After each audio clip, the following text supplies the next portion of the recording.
There are a group of us that run Ineos. There are 4 of us, and I think we're a very consensus-oriented group. I certainly have my sort of approach to business, but it's shared by my colleagues, and they do say no occasionally. We have probably 20 large businesses within Ineos, and they're all independent. They're very independent. They have their own boards. We sit on the boards, but we expect that team of people to manage their own business, be responsible for their own business, to enjoy the rewards if those businesses are successful. There has sort of been 3 acts of Ineos. That first growth phase, which was 10 years really, 98 to 2008. Then we had the recession, which was obviously difficult. And this Act 3 is much more organic growth oriented. Jim, 15 years ago, you set up Ineos. Today, 50,000 people, 51 sites. How do you pull off a trick like that? Bear in mind, we kicked off in 1998 when we bought this business, this Antwerp business, for about £87 million, I think it was at the time.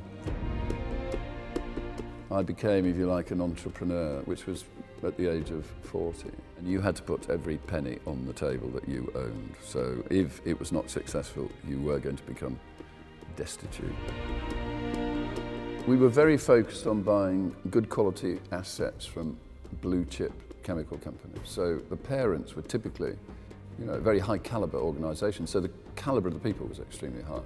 A new chief executive would arrive in a very large chemical company, oil company, which would mean shedding some assets, maybe looking to acquire other assets. And of course, every time they would shed some assets, we'd have a look at them. And you can't assume that just because they were shedding assets, they were bad assets. And we've got some outstanding businesses which we acquired as part of those strategic rethinks in big corporates. I mean, one classic case is ICI. ICI had some fabulous businesses, and it got rid of most of its fabulous businesses to go off and make food flavourings. So, we benefited from that.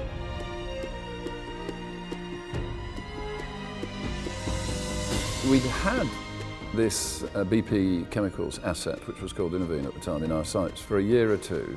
We knew it would have very good quality people, and we knew, not being disrespectful to BP, but we knew it would probably be smothered in overheads because they don't have the same focus on cash and costs and fixed costs that we do. So there's an immediate win there by just cutting back some of the fixed costs. We started to talk to BP about a value, and they put a value of $9 billion on it.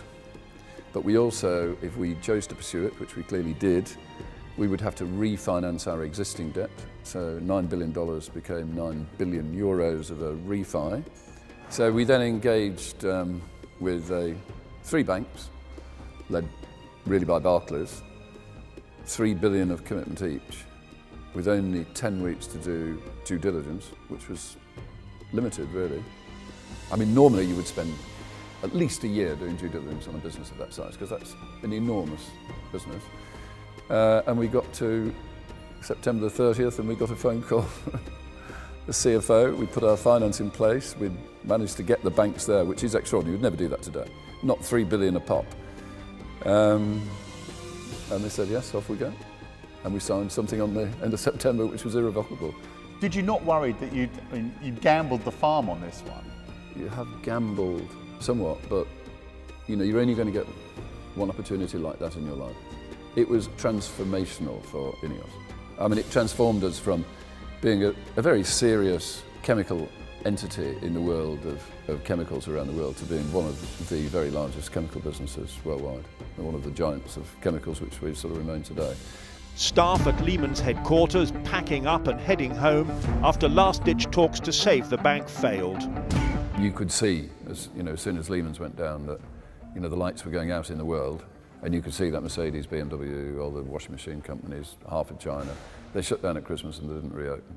So then, of course, you lose volume and you lose margin. We did trip up over a covenant at the time, but it was a technical covenant. It wasn't a cash flow covenant. It was just a technical covenant that we tripped up over, which was, in reality, was a relatively meaningless covenant. But unfortunately, we did trip. And of course, what happens if you trip a covenant is it it opens the doors to the vault. The banks took 804 million euros out of the vault at a time when the world was stressed, Ineos was stressed, the whole chemicals world was stressed. And what created enormous stresses in Ineos was the fact that the banks took all that cash out of Ineos in its moment of need. At the end of the day, I think, we had a long period of time with these institutions in the marketplace. We'd always been successful, we'd always delivered, we'd never let them down, we'd never failed to make a payment or whatever. And we convinced them that, the best solution for them was to stay with us, and we would pull it out of these difficult times and take it back to where it was before the recession, which is what we did. And sufficient number of them were convinced by that, and they voted to give us the reins. You're probably right to say the businesses have matured. Each of those 20 businesses, they have got a group of people who have sort of developed to a degree an entrepreneurial spirit. They understand that they have to grow those businesses and be creative. So they're looking at, do we build a new plant? Do we maybe acquire something to grow the business? Each one are doing that. But I can see within Ineos, this Act 3 is much more organic growth oriented. It won't be 100% organic growth oriented, but more in that direction. So we're looking at building 2 or 3 new, quite large units in the United States, a couple in China, and that's something we've not done before.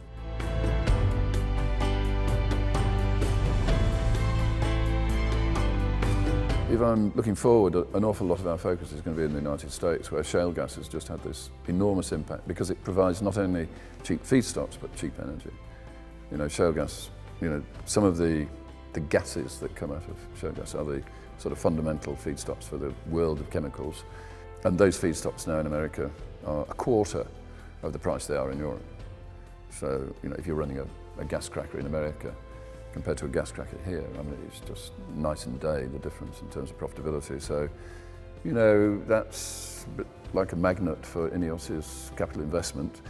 But are you thinking of shipping shale gas from the States, for example, to Norway, to Ratcliffe, yep.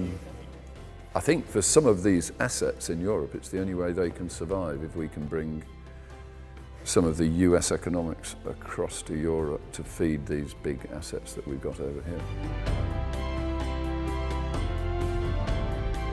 We're the first organisation to have signed up contracts and put in infrastructure. You have to put infrastructure in, of course, to start shipping huge amounts of gas around the world. We're the first company to have done that, and I think that certainly underpins our Norwegian assets. And the Norwegian assets feed a lot of our mainland European assets, so that was a big win for Ineos, no question. If you look at Ineos over these 15 years, I think if I look at I can't look at obviously everybody in an organisation because we've got 16,000 people, but if I look at the people that I meet on a regular basis who are people who sit on those 20 boards, and there are probably 5 on each of those boards, so I know those 100 people quite well. Only one of those has left in 15 years. So, there's obviously something about Ineos which people like, because that's an extraordinarily low level of turnover. So I don't know whether you would describe that as loyalty or whatever. I think it's probably people enjoy that working environment, and it's a positive environment to work in. Yeah.